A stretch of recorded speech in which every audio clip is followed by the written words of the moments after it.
Bien, bonjour à toutes et à tous. Aujourd'hui, nouveau tuto métallo où nous allons parler de l'hydrodipping ou encore de l'impression par transfert hydrographique. Donc aujourd'hui, pour la démonstration, nous allons recouvrir une coque de téléphone à l'aide d'un film à imprimer directement sur la pièce.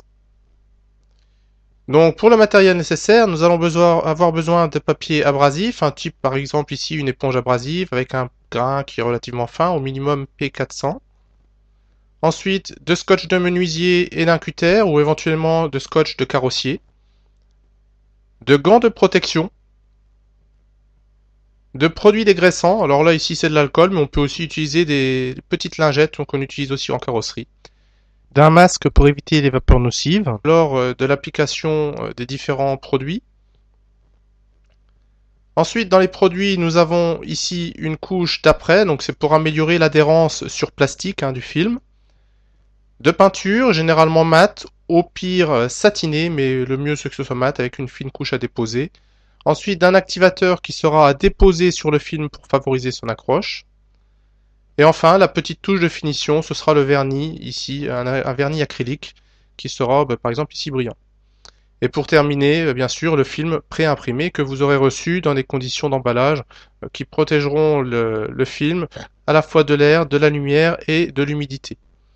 À savoir que ce film à l'ouverture doit être assez souple, il doit être souple, il doit pas être rigide. Dès que vous commencez à avoir un peu de rigidité dans le film, c'est qu'il a subi normalement, il a commencé à prendre un petit peu d'humidité et donc ses qualités seront détériorées. Donc la première étape va consister à préparer la surface de la pièce à recevoir le revêtement. Donc hormis le fait d'avoir peut-être des sous-couches d'après et un voile de peinture à disposer pour avoir la teinte de fond finalement de votre film, on va tout simplement poncer la pièce par des passes qui seront plutôt croisées, qui permettront d'améliorer l'accroche. Une fois que ces passes croisées sont réalisées par le ponçage, on va ensuite disposer tout le tour de la pièce un scotch. Alors ici j'ai pris du scotch de menuisier. Ce scotch ayant pour but, si jamais on réalise le dépôt et que ce dépôt doit se déchirer à un endroit, il faut que ce scotch soit dans le prolongement de la pièce pour que finalement cet arrachement du dépôt, du film, se fasse sur la partie scotch et non pas sur la partie pièce. Donc ça va nous permettre d'avoir des contours beaucoup plus nets. On peut aussi rajouter des petits bouts de scotch pour se faciliter la prise de la pièce lors de la plongée. Enfin, pour terminer, on n'oublie pas de dégraisser la pièce, soit avec ici de l'alcool et un peu de coton imbibé, ou encore avec des lingettes qu'on peut trouver chez les carrossiers, des lingettes dégraissantes. Et surtout, maintenant, on n'y met plus les doigts. Bien, passons maintenant à la partie film. La première étape consiste à identifier la surface qui sera au contact de l'eau. Alors pour l'identifier, c'est très simple, vous mouillez légèrement vos doigts. La partie collante, ce sera celle qui sera au contact de l'eau. Donc vous disposez le film sur la table, face qui sera collante donc vers la paillasse. Ensuite, nous allons scotcher le dessus du film pour définir la surface qui va nous permettre de recouvrir notre pièce. Allez, soyez un peu généreux, ne mettez pas un minimum de matière, pensez que vous pouvez avoir des défauts dans votre film et que votre pièce, vous aimeriez bien l'avoir sans aucun défaut en sortie. Donc prévoyez quand même un peu plus large, 5 cm au moins de chaque côté de la pièce.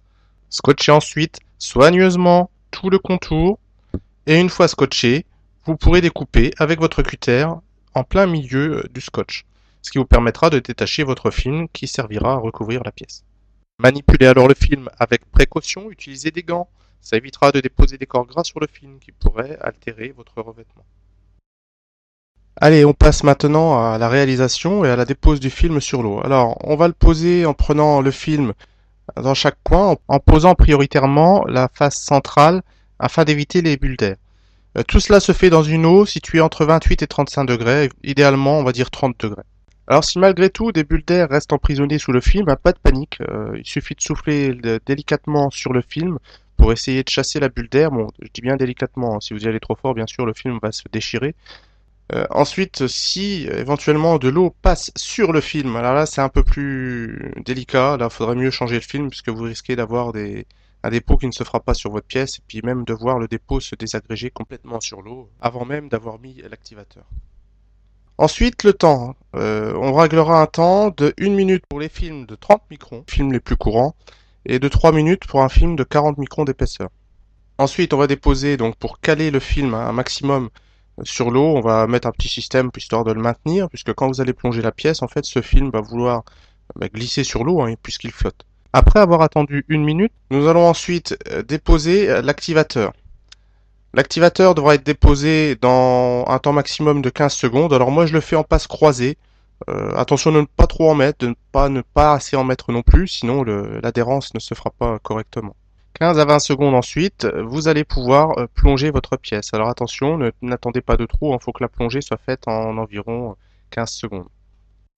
Observez alors ce film qui se tend sur l'eau, hein, qui se dépose, qui se dissout sur l'eau et qui flotte à sa surface, prête à recevoir votre pièce.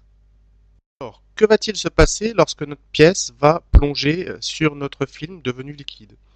Alors pour ça, il faut remercier un grand personnage qui était Archimède et qui nous a fait découvrir que tout corps plongé dans un fluide éprouve une poussée verticale dirigée de bas en haut, égale au poids du fluide qu'il déplace et appliquée au centre de gravité du fluide déplacé, ou centre de poussée. Alors pour faire simple, quand vous plongez votre pièce dans l'eau, vous allez avoir une force qui sera exercée sur votre pièce, hein, qui sera exercée par le fluide contre la pièce. Alors ça va avoir pour effet finalement de plaquer votre film dissous sur l'eau, de le plaquer tout simplement sur la surface de la pièce. L'avantage, c'est que ce film va pouvoir se déformer étant donné qu'il est liquide et s'adapter parfaitement à la forme de votre pièce. Alors attention, il faut quand même rester raisonnable, il ne faut pas non plus avoir des pièces trop complexes, hein, parce que s'il y a des pièces trop complexes, vous risquez non seulement d'emprisonner des bulles d'air, et ainsi de suite.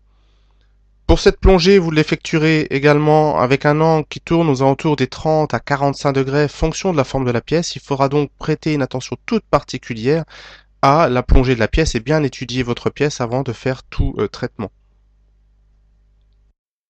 Bien, alors après avoir laissé reposer légèrement le dépôt, il va falloir le rincer. Alors deux solutions, soit vous le faites au robinet si vous avez de faibles moyens, soit vous avez vraiment la machine équipée. Hein, rappelez-vous que vous avez en France le numéro 1 français de l'hydrodipping qui se situe dans les Vosges, qui peut vous équiper en matériel et éventuellement vous former. Ce matériel, lui, contiendrait une douchette intégrée, un système de rinçage de la surface de l'eau, enfin tout un système complet. Donc pour le rinçage, on y va tout doucement, hein, on met une eau pas trop chaude, pas trop froide non plus. On y va avec un débit relativement modeste. Et on rince, on rince, on rince, hein. Il va falloir à peu près 5 bonnes minutes pour rincer l'ensemble de la pièce et enlever la dernière couche qui sera légèrement visqueuse en surface. Alors éventuellement, pour aider à la fin, mais c'est pas trop conseillé, vous pouvez essayer de frotter, mais vraiment sans appui, hein, vraiment que ce soit un contact très très doux sur la surface de la pièce, hein, au bout de au moins 4 minutes pour vraiment enlever la dernière petite pellicule un peu visqueuse en surface. Sécher soigneusement pour finir la surface de la pièce avant d'appliquer toute couche de vernis. Alors si maintenant vous avez quelques petits défauts sur la pièce, certains motifs permettent de rattraper ces défauts. Alors sur l'effet carbone, c'est impossible, ne cherchez pas à le faire, hein, c'est trop compliqué. Bon, par contre, sur le petit motif là que nous avons avec des têtes de mort, c'est largement réalisable. Pour cela, il suffit d'utiliser un petit coton-tige. Sur ce coton-tige, vous allez appliquer de l'activateur et vous allez venir frotter une petite partie du film équivalent à celui que vous avez déposé pour récupérer la teinte et tamponner délicatement la surface de la pièce que vous voudriez retoucher. Une fois la retouche effectuée, pensez à nouveau à sécher la pièce et à appliquer votre couche de vernis, sachant que bien sûr, hein, vous avez effectué la retouche avant tout vernis. Voilà, eh bien, écoutez, j'espère que ce nouveau tuto vous a plu. Si c'est le cas, pensez à mettre un petit j'aime. Allez, à la prochaine et à bientôt.